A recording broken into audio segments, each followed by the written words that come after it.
Poulin? Check. Wideman? Check. The makings of a really intense series in Laval? Oh, check. Let's talk about it.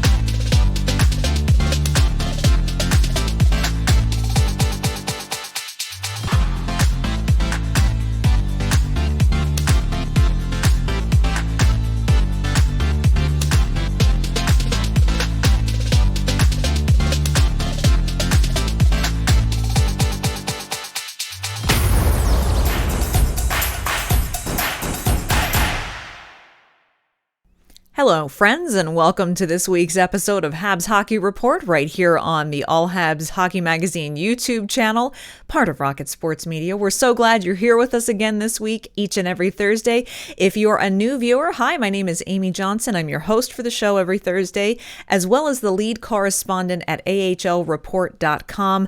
That's also a sister site to allhabs.net, which is All Habs Hockey Magazine. We're glad you're here with us today. If you are a new viewer and you like the Habs, you like to talk about the Laval Rocket, you like to talk about Habs prospects in general, then you're going to want to hit that subscribe button and the notification bell, because we have fantastic information for you each and every week, all summer long, all hockey season long, basically all year long. We're always here. We're always going to be here. Also, leave us a comment down below to let us know where you're watching from. We have a terrific new addition to the roll call, the All Habs roll call this week. We see here Roland writing in saying, "This channel has become my go-to for Habs news and information. Very informative and concise. I love the interviews with a variety of people in the Habs organization. Keep up the great work." Roland writing in and watching from Nova Scotia in Canada. Thanks so much, Roland. We're glad to have you on board. We're also so excited to hear that you're loving the show and the channel this much. We've got plenty coming for you. And we've got a lot to talk about today. With the Habs, we said Marie-Philip Poulin, hired by the Canadiens. We're going to talk about that. Chris Wideman's contract got extended. And the NHL Draft is right around the corner. I'm going to get you caught up on all of that, and then shift the focus over to the Laval Rocket, who are entrenched in the middle of a bitter series against the Springfield Thunderbirds. This one could go the distance, and this could be a knockdown, drag-out series. We're going to get you all caught up on what happened in Game 3 on Wednesday night. Lots to talk about. And, of course, we always have a fan segment. We're going to read some responses from you from last week and get you thinking about, oh, yes, this week's feedback forum question. This is the point of the show every week where I ask you a question, and I want to hear your answers. You're going to leave them in the comments section down below, and next week on the show I'm going to read your responses right here on the show and talk about them and kind of give my thoughts on them as well. So this week's feedback forum question is this: now that we've seen the first contract extension signed with Chris Wideman, we're going to talk about that in a moment.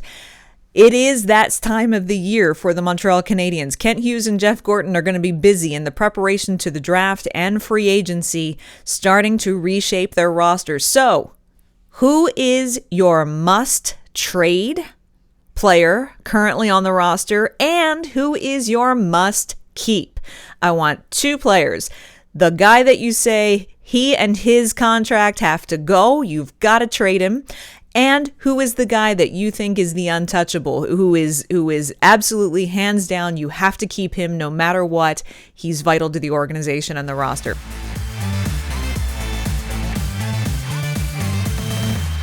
Let's kick things off as we always do with the Habs happenings, what's going on with the Montreal Canadiens. Probably the most exciting thing that's creating a big buzz with Montreal Canadiens fans this week is the announcement that NHL Draft tickets go on sale this week. You can find all of the information on how to purchase those tickets when they go on sale Friday morning at 10 a.m. by visiting the Montreal Canadiens website. And I'm sure those tickets are going to go like that. I mean, fans in Montreal are clamoring for these tickets. especially now that Montreal has the first overall pick. It's going to be electric inside the Bell Center. Very exciting. We're going to have over at allhabs.net, of course, we always have you prepared for the draft, and in the lead up in the weeks ahead of the draft, we'll have content coming your way about a look at some of the potential draft picks and guys who are available to be drafted. So be sure you bookmark allhabs.net. Keep an eye on that. And if you're out there trying to purchase draft tickets, good luck to you. The other big thing that happened this week, as we mentioned at the top of the show, was first signing for the offseason. Chris Wideman, depth defenseman Chris Wideman, signing a 2-year contract extension. First year, and really a good term for Chris Wideman to get 2 years, particularly, where he's at in the depth chart and his contributions with the team, and good on the organization on what they're going to pay him. $750,000 the first year, $775,000 the second year. I like this signing. I think Chris Wideman is a good role model for the younger defensemen who are going to be coming up through the ranks very quickly, even this season. I mean, you've got Justin Barron, Jordan Harris, Caden Gooley's on tap. We don't know yet if he's going to contend for a roster spot with the Habs or if he's going to start in Laval. You've got Matthias Norlander, Gianni Fairbrother coming, maybe Arbor Jacki. I mean, the list is growing for Montreal Canadiens blue liners. So Chris Wideman is a good depth defenseman. He's good at what he does. He's reliable. He's got great character. He's a good role model for the younger defensemen. And so I like this signing. I like the amount they're paying him. It's a cheap signing for Montreal. A good one for looking out for some of the younger prospects, and Chris Wideman gets to stick around for 2 more years. So he seemed to be pretty excited about it when he met with media earlier this week after the announcement. It was just, it felt right. I think, this year was obviously tough for our team, but on a personal level, an opportunity for me to play the NHL and reestablish myself in the league.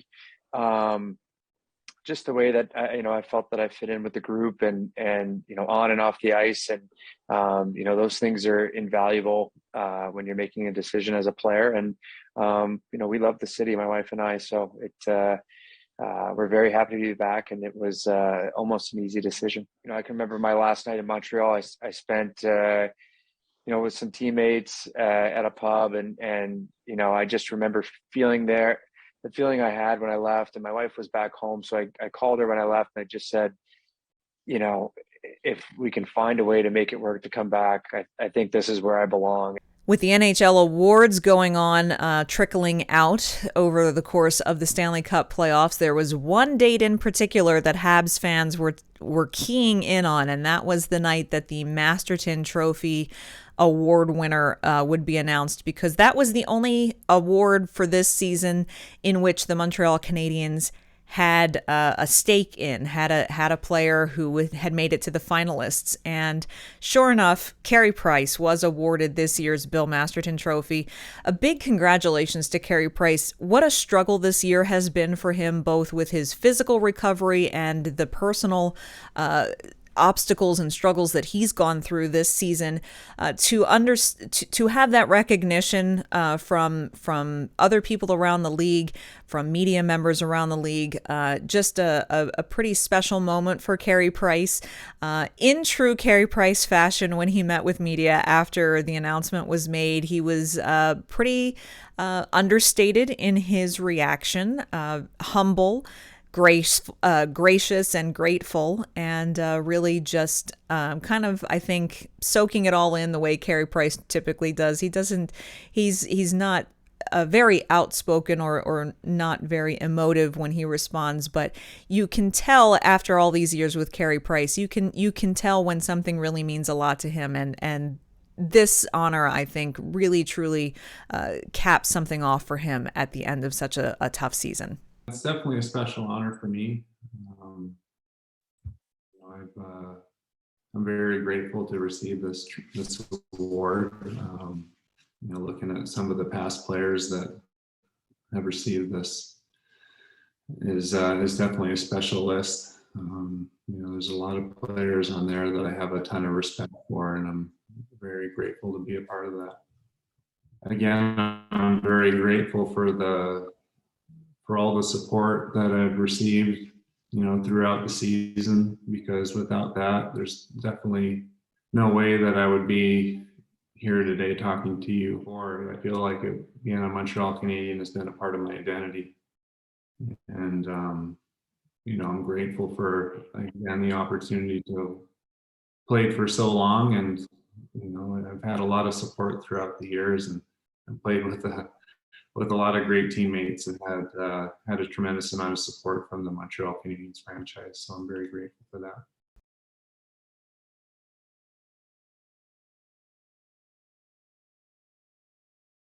Now, there was a certain contingent of the Montreal media who didn't, the voting results of these awards are publicized immediately after the award is announced. And so there was a pretty good contingent of the Montreal media who got a lot of backlash for the fact that a large majority of the Montreal media who were in the voting process either didn't have Carey Price on their ballot as their first, second, or third choice at all. One member of the media had him selected as first choice, and I believe another one had him as their third choice. And other than that, Carey Price won the Masterton Trophy thanks to votes from other media members in other markets around the league. And so that was an interesting dynamic to watch play out on social media this week of the fan backlash about that, and people questioning certain agendas and so forth. And then the response from the media contingent after that is pretty interesting to watch. But don't want any of that to detract from the fact that Carey Price did win, and we congratulate him and we wish him continued success this summer as he continues his physical recovery. Last but not least, the other big buzz around Montreal was the announcement this week that Jeff Molson did what he set out to do and managed to hire Marie-Philip Poulin as a member of the player development department for the Montreal Canadiens. Kent Hughes making that announcement. She, the 31-year-old, is still in the midst of her playing career. She said at her media availability that she still hopes to play for another 3 to 4 years. So she's just coming on as a consultant for player development as a part-time, in a part-time capacity. Kent Hughes said, "We are delighted with the addition of Marie-Philip Poulin to our hockey development department. Marie-Philip is one of the best players on the planet, and she won at the highest level, which will be very beneficial for our players." And it was interesting that Jeff Molson chose to appear with Poulin at her press conference earlier this week after the announcement was made. It was quite apparent that Jeff Molson wanted to put his stamp on this hire, that this was apparently an important hire for him. Obviously, I was talking to my family today, and they kind of were like realizing you're kind of being with the Montreal Canadiens. It kind of shook me a little bit. It's very exciting, and obviously not only for myself, but hopefully it opens more doors for the next generation, for more women to be involved in the National League. Person, she's a winner. She knows how to win, and our players are young, and they need to learn that as well. And I think that's probably the biggest priority. But at the same time, we tick many boxes with Marie-Philip. We not only get somebody who is very competent in hockey development, player development, also is passionate about analytics, and also is a woman. And I think having all three in our organization is a big win for us.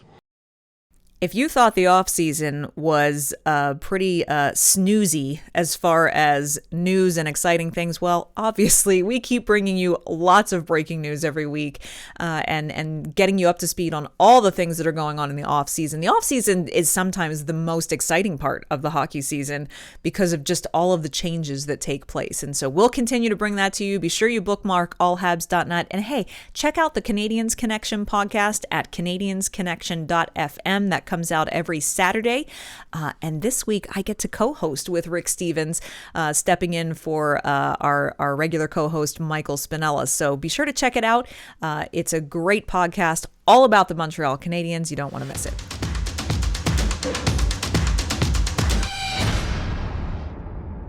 Last week on the show, we talked about the fact that the Laval Rocket swept the Rochester Americans in the North Division final in the Calder Cup playoffs, and that they were then waiting to find out who their opponent for the Eastern Conference final was going to be. It turns out it's, of course, Springfield, the Springfield Thunderbirds, and we set you up last week. We spoke to some former Habs prospects who now play for Springfield, Charlie Lindgren and Will Bitten, and brought you a bit of those exclusive interviews on the show last week. If you happen to miss it, be sure you check that out.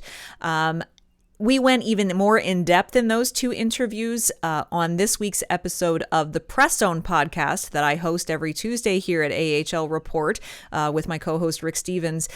We went even much more in depth on those two interviews with Charlie Lindgren and Will Bitten and what this series is meaning to them. I invite you to check that out at thepresszone.fm, or you can just click the link right up here. Check that out. Lots of audio from those two guys and talking about, their progression in their career since they've left the Montreal organization and what this series against their former team is going to mean to them. But it's set up for what was, we kind of predicted this might be a rough series. Springfield is a pretty lethal team to play against, and going into this series was undefeated in the postseason. They were 6-0. They swept both of their first two rounds that they played.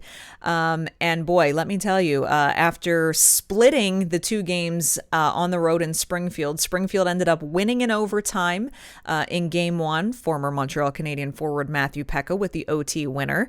And then the Rocket came out and less than 24 hours later put up a win of their own against Charlie Lindgren in net and the Springfield Thunderbirds. And so a 1-1 tie. JFL told us afterwards, that was the plan, wanted to at least get one win on the road. Now the series moves to Laval for games 3, 4, and 5. And so game 3 took place last night, Wednesday night, and let me tell you what, tensions were starting to flare in game 2 a little bit.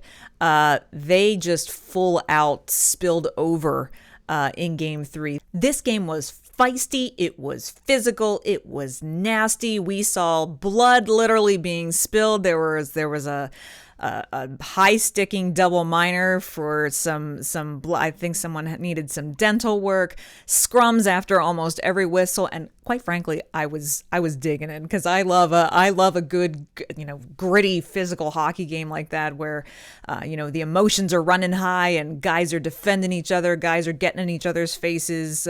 Saw some gloves come off a couple of times. However, that also meant that the penalty minutes were racking up and up and up and up and up.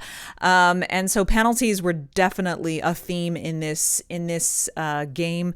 Place Bell packed to the gills once again, sold out crowd again, very loud, very boisterous. The crowd at Place Bell in Laval has been a factor for every playoff series so far. The fans are really turning out for this team, and they had some additional encouragement. Michael Pezzetta and Nick Suzuki were up in the suite with Jeff Molson, taking it in. We've seen Sam Montembeault at Place Bell throughout the playoffs as well, offering his support. So getting some support from some of the other young guys within the Canadiens organization, always pretty fun to see.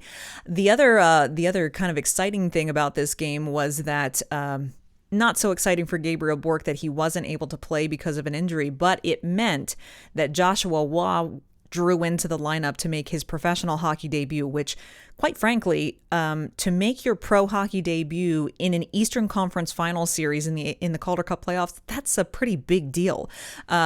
Joshua Waugh did okay. He's a man of few words. He's I think still a little shy in front of the media, but said that he thought he did well. There were a couple of plays that he looked like he was really adapting well and getting some of that spark going as he was settling into a very different style of hockey than junior hockey. So it was very, very exciting to see him. But this, for the third game in a row, Laval scored first. And JFL had talked about how important that was going to be. This time, however, Springfield struck back right away and tied it up again. And in the second period, the Thunderbirds really opened this game up. And it was Will Bitton. Will Bitton, the catalyst in this one. Will Bitton not only scoring a hat trick, he went on to score 4 goals in Game 3. A very big night for Will Bitton. Definitely. I mean, what a special night, but overall, it was nice to get the win here. Being back in Laval, it's a lot of great memories here, but getting the win, a lot of guys played well. I thought our line played really well. Hof, outstanding once again, but getting the win was huge, and we're really excited for Friday night. He's just a competitive player, and he goes to the hard areas, and he's obviously quick on his skates, and he does have a good element of skill, but I think just the competitiveness and being able to go to the hard areas. I mean, it's tough hockey when you play here. It's tough to win hockey games, so you have to be willing to go to the hard areas. And Will has a lot of will to get to those areas, and he gets rewarded too. So the first period was pretty evenly played. It was very tight, but after Springfield got that go-ahead goal to go up 2-1 in the second period, and then scored another one really quick after that, it kind of all went downhill from there. The penalties started to come. The indiscipline really started to come.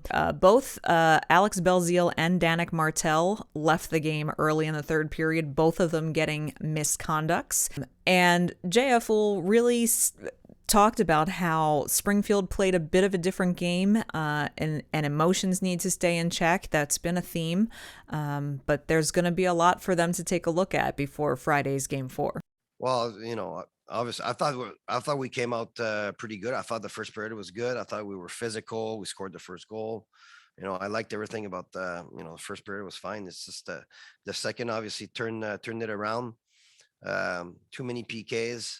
We got a little tired, and then they scored a couple goals. I thought they played a heavy game. They were heavy in our zone, and our smaller stature player didn't fare too well against them tonight. If you look at the sheet, so. We got to play with a lot more grit if you want to win this series. Strap in, buckle in. It's going to be a bumpy ride. Games 4 and 5 take place on Friday and Saturday night at Place Bell. It's going to be exciting.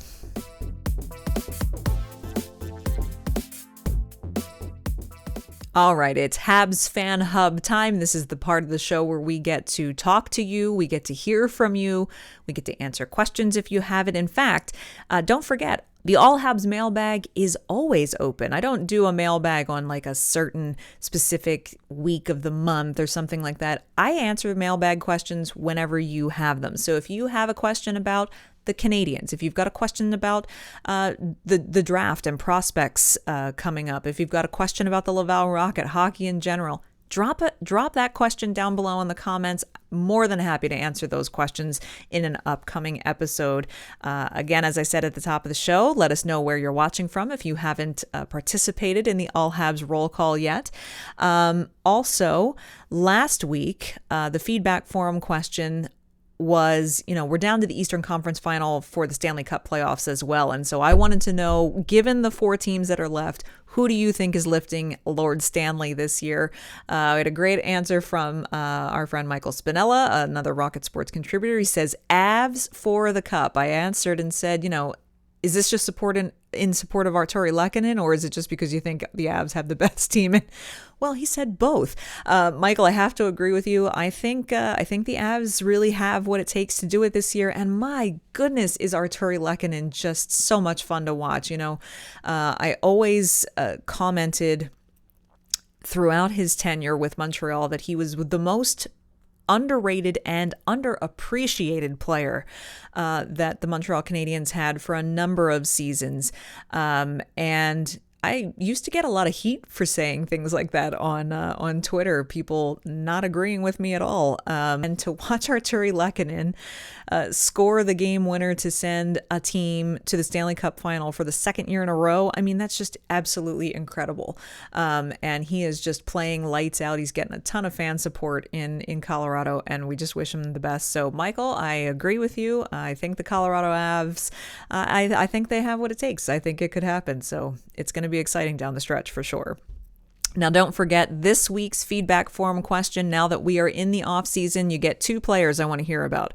Who is your must trade? Get him out of here, get his contract out of here, whatever your reason is. Who is your must trade and why?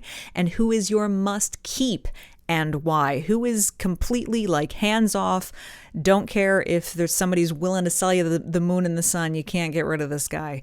Want to know both of those? We'll read your answers next week on the show. Like I said, if you missed last week's show, be sure to check it out right here. And we will see you back here next Thursday for another episode of Habs Hockey Report. See you then.